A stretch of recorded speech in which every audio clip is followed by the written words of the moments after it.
ಎಲ್ಲರಿಗೂ ನಮಸ್ಕಾರ. ರಚನೆ ಅಡುಗೆ ಮನೆಗೆ ತಮ್ಮೆಲ್ಲರಿಗೂ ಸ್ವಾಗತ. ಇವತ್ತಿನ ವಿಡಿಯೋದಲ್ಲಿ ಬೆಳಗಿನ ತಿಂಡಿಗೆ ಒಂದು ಸಿಂಪಲ್ ರೆಸಿಪಿನ ಮಾಡಿ ತೋರಿಸ್ತಾ ಇದ್ದೀನಿ. ತುಂಬಾ ಈಸಿಯಾಗಿ ಮಾಡ್ಕೊಳ್ಬಹುದು. ಟೇಸ್ಟ್ ಕೂಡ ಅಷ್ಟೇ ತುಂಬಾ ಚೆನ್ನಾಗಿರುತ್ತೆ. ಖಂಡಿತ ಒಂದ್ಸಲ ಟ್ರೈ ಮಾಡಿ. ಮೊದಲಿಗೆ ನಾನಿಲ್ಲಿ ಒಂದು ಅಗಲವಾದಂಥ ಪಾತ್ರೆಗೆ 2 ಕಪ್ ಆಗೋಷ್ಟು ಗೋಧಿ ಹಿಟ್ಟನ್ನು ಹಾಕೊಳ್ತಾ ಇದ್ದೀನಿ. ನಂತರ ಇದಕ್ಕೆ ರುಚಿಗೆ ತಕ್ಕಷ್ಟು ಉಪ್ಪು ಹಾಕೊಂಡಿದ್ದೀನಿ. 1 ಟೇಬಲ್ ಸ್ಪೂನ್ ಅಷ್ಟು ಎಣ್ಣೆನೂ ಕೂಡ ಹಾಕೊಂಡಿದ್ದೀನಿ. ಉಪ್ಪು ಮತ್ತು ಎಣ್ಣೆನ ಹಾಕಿದ ನಂತರ ಕೈಯಿಂದ ರೀತಿಯಾಗಿ ಚೆನ್ನಾಗಿ ಒಂದ್ಸಲ ಮಿಕ್ಸ್ ಮಾಡ್ಕೊಳ್ಳಿ. ಈ ತರ ಚೆನ್ನಾಗಿ ಮಿಕ್ಸ್ ಮಾಡ್ಕೊಂಡಿದ ನಂತರ ಸ್ವಲ್ಪ ನೀರನ್ನು ಹಾಕೊಂಡು ಹಿಟ್ಟನ್ನು ಚೆನ್ನಾಗಿ ಕಲಸ್ಕೊಳ್ಳೋಣ. ನಾರ್ಮಲ್ ಆಗಿ ನಾವು ಚಪಾತಿ ಹಿಟ್ಟನ್ನು ಯಾವ ರೀತಿಯಾಗಿ ಕಲಸ್ಕೊಳ್ತೀವಿ ನೋಡಿ ಅದೇ ರೀತಿಯಾಗಿ ಕಲಸ್ಕೊಳ್ಬೇಕು. ನೋಡಿ ತುಂಬಾ ಗಟ್ಟಿನೂ ಬೇಡ, ತುಂಬಾ ತೆಳುವಾಗೂ ಕೂಡ ಬೇಡ. ನೋಡ್ತಾ ಇರಬಹುದು ಇಷ್ಟು ಸಾಫ್ಟ್ ಆಗಿ ಹಿಟ್ಟನ್ನು ಕಲಸ್ಕೊಂಡಿದ್ದೀನಿ.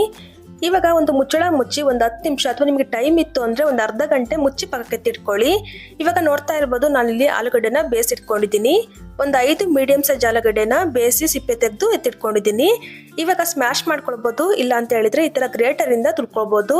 ಸ್ಮ್ಯಾಶ್ ಮಾಡ್ಕೊಂಡ್ರೆ ನಿಮಗೆ ಅಲ್ಲಲ್ಲೇ ಗಂಟುಗಳು ಉಳ್ಬಿಡುತ್ತೆ. ಹಾಗಾಗಿ ರೀತಿಯಾಗಿ ಗ್ರೇಟ್ ಮಾಡ್ಕೊಂಡ್ರೆ ಚೆನ್ನಾಗಿರುತ್ತೆ. ನೋಡಿ ಎಲ್ಲ ಆಲೂಗಡ್ಡೆನೂ ಕೂಡ ಇದೇ ಥರ ಗ್ರೇಟ್ ಮಾಡ್ಕೊಂಡಿದ್ದೀನಿ. ಇವಾಗ ಇದಕ್ಕೆ ಈರುಳ್ಳಿನ ಹಾಕೊಳ್ತಾ ಇದ್ದೀನಿ. ಒಂದು 2 ಮೀಡಿಯಂ ಸೈಜ್ ಈರುಳ್ಳಿನ ಸಣ್ಣ ಕಟ್ ಮಾಡಿ ಹಾಕೊಂಡಿದ್ದೀನಿ. ಜೊತೆಗೆ ಒಂದು 2 ಹಸಿಮೆಣಸಿನಕಾಯಿನೂ ಕೂಡ ಸಣ್ಣ ಕಟ್ ಮಾಡಿ ಹಾಕೊಂಡಿದ್ದೀನಿ. ಹಾಗೆಯೇ ಒಂದು ಅರ್ಧ ಟೇಬಲ್ ಸ್ಪೂನ್ ಅಷ್ಟು ಖಾರದ ಪುಡಿನ ಹಾಕೊಳ್ತಾ ಇದ್ದೀನಿ. ಹಸಿಮೆಣಸಿನಕಾಯಿ ಬೇಡ ನಮಗೆ ಬಾಯಿ ಸಿಗುತ್ತೆ ಅನ್ನೋದಾದ್ರೆ ಹಸಿಮೆಣಸಿನಕಾಯಿನ ಸ್ಕಿಪ್ ಮಾಡಿ ನೀವು ಬರೀ ಖಾರದ ಪುಡಿನೂ ಕೂಡ ಹಾಕೋಬಹುದು. ನಂತರ ಇದಕ್ಕೆ ಒಂದು ಅರ್ಧ ಟೇಬಲ್ ಸ್ಪೂನ್ ಅಷ್ಟು ಧನಿಯಾ ಪೌಡರ್, ಅರ್ಧ ಟೇಬಲ್ ಸ್ಪೂನ್ ಅಷ್ಟು ಗರಂ ಮಸಾಲ, ಅರ್ಧ ಟೇಬಲ್ ಸ್ಪೂನ್ ಅಷ್ಟು ಚಾಟ್ ಮಸಾಲನ ಹಾಕೊಳ್ತಾ ಇದ್ದೀನಿ. ಚಾಟ್ ಮಸಾಲ ಮಿಸ್ ಮಾಡ್ದಲ್ಲಿ ಹಾಕೊಳ್ಳಿ, ಟೇಸ್ಟ್ ಮಾತ್ರ ತುಂಬ ಚೆನ್ನಾಗಿರುತ್ತೆ. ನಂತರ ಇದಕ್ಕೆ ಸಣ್ಣ ಕಟ್ ಮಾಡ್ಕೊಂಡಿರುವಂಥ ಕೊತ್ತಂಬರಿ ಸೊಪ್ಪನ್ನು ಕೂಡ ಹಾಕೊಳ್ತಾ ಇದ್ದೀನಿ. ಜೊತೆಗೆ ರುಚಿಗೆ ತಕ್ಕಷ್ಟು ಉಪ್ಪನ್ನು ಕೂಡ ಸೇರಿಸ್ಕೊಳ್ಳೋಣ. ಇವಿಷ್ಟನ್ನು ಹಾಕಿದ ನಂತರ ಕೈಯಿಂದ ಇದನ್ನು ಚೆನ್ನಾಗಿ ಮಿಕ್ಸ್ ಮಾಡ್ಕೊಳ್ಳೋಣ. ನಮ್ಮ ಚಾನಲಲ್ಲಿ ಇದೇ ಥರ ಸಿಂಪಲ್ ಆಗಿ ಡಿಫ್ರೆಂಟ್ ಆಗಿರ್ತಕ್ಕಂಥ ರೆಸಿಪಿಗಳನ್ನ ತೋರಿಸ್ತಾ ಇರ್ತೀನಿ. ಹಾಗಾಗಿ ನಮ್ಮ ಚಾನಲ್ನ ಸಬ್ಸ್ಕ್ರೈಬ್ ಮಾಡಿಕೊಂಡು ಪಕ್ಕದಲ್ಲಿ ಕಾಣ್ತಕ್ಕಂಥ ಬೆಲ್ಲೈಕನ್ನು ಕೂಡ ಕ್ಲಿಕ್ ಮಾಡಿ. ನೋಡಿ ಈ ರೀತಿಯಾಗಿ ಚೆನ್ನಾಗಿ ಮಿಕ್ಸ್ ಮಾಡ್ಕೊಂಡಿದ್ದೀನಿ. ಈ ಥರ ಚೆನ್ನಾಗಿ ಮಿಕ್ಸ್ ಮಾಡಿಕೊಂಡು ಇದನ್ನು ಕೂಡ ನಾನು ಪಕ್ಕಕ್ಕೆ ತಿಳ್ಕೊಳ್ತಾ ಇದ್ದೀನಿ. ಇವಾಗ ಇನ್ನೊಂದು ಕಡೆ ನೋಡ್ತಾ ಇರ್ಬೋದು ಹಿಟ್ಟು ಕೂಡ ಚೆನ್ನಾಗಿ ನೆಂದಿದೆ. ಒಂದು ಅರ್ಧ ಗಂಟೆನೇ ಬಿಟ್ಟಿದ್ದೆ. ನೋಡ್ತಾ ಇರ್ಬೋದು ಎಷ್ಟು ಸಾಫ್ಟಾಗಿ ಆಗಿದೆ ಅಂತ. ಇವಾಗ ನಾರ್ಮಲ್ ಆಗಿ ನಾವು ಚಪಾತಿ ಮಾಡ್ಕೊಳ್ತೀವಲ್ಲ ಅಷ್ಟು ಹಿಟ್ಟನ್ನು ತಗೊಂಡಿದ್ದೀನಿ. ತಗೊಂಡು ಈ ರೀತಿಯಾಗಿ ರೋಲ್ನ ಮಾಡ್ಕೊಳ್ತಾ ಇದ್ದೀನಿ. ನೋಡಿ ಈ ರೀತಿಯಾಗಿ ರೋಲ್ನ ಮಾಡಿಕೊಂಡು ಚಪಾತಿ ಲಟ್ಸುವಂಥ ಮಣಮೆಗೆ ಸ್ವಲ್ಪ ಹಿಟ್ಟನ್ನು ಈ ರೀತಿಯಾಗಿ ಟೆಸ್ಟ್ ಮಾಡ್ಕೊಳ್ತಾ ಇದ್ದೀನಿ. ಇವಾಗ ಹಿಟ್ಟನ್ನು ಇಟ್ಬಿಟ್ಟು ಈ ರೀತಿಯಾಗಿ ಲಟ್ಟಿಸ್ಕೊಳ್ಳೋಣ.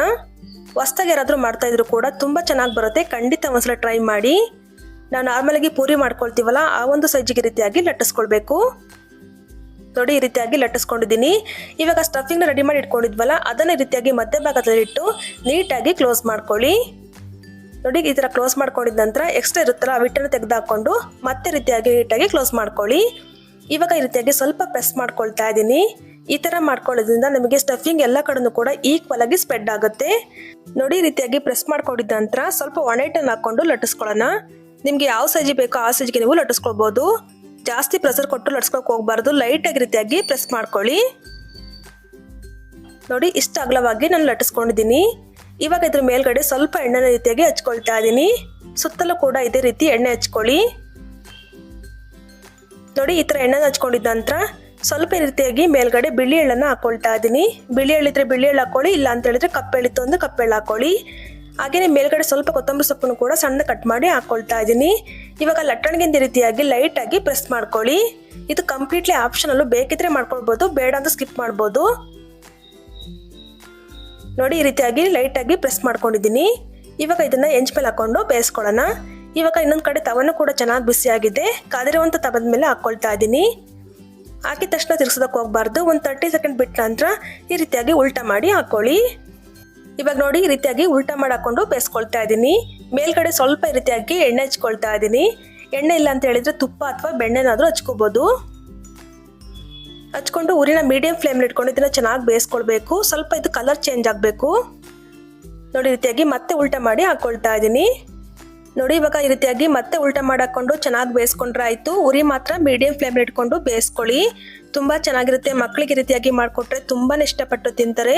ಇದಕ್ಕೆ ಯಾವುದೇ ರೀತಿಯ ಸೈಡ್ ಡಿಶ್ ಬೇಕಂತ ಇಲ್ಲ, ಮೊಸರು ಒಂದಿದ್ರೆ ಸಾಕು, ಸೂಪರ್ ಆಗಿರುತ್ತೆ. ನೀವು ಕೂಡ ಒಂದ್ಸಲ ಮನೇಲಿ ಟ್ರೈ ಮಾಡಿ ನೋಡಿ. ಟ್ರೈ ಮಾಡಿದ ನಂತರ ಯಾವ ರೀತಿ ಬಂತು ಅಂತಲೂ ಕೂಡ ಕಮೆಂಟ್ ಮೂಲಕ ತಿಳಿಸ್ಬೋದು. ಸೊ ನೋಡಿದ್ರಲ್ಲ ಫ್ರೆಂಡ್ಸ್, ಇವತ್ತಿನ ವಿಡಿಯೋ ನಿಮಗೆ ಇಷ್ಟ ಆಯಿತು ಅಂದ್ಕೊಂಡಿದ್ದೀನಿ.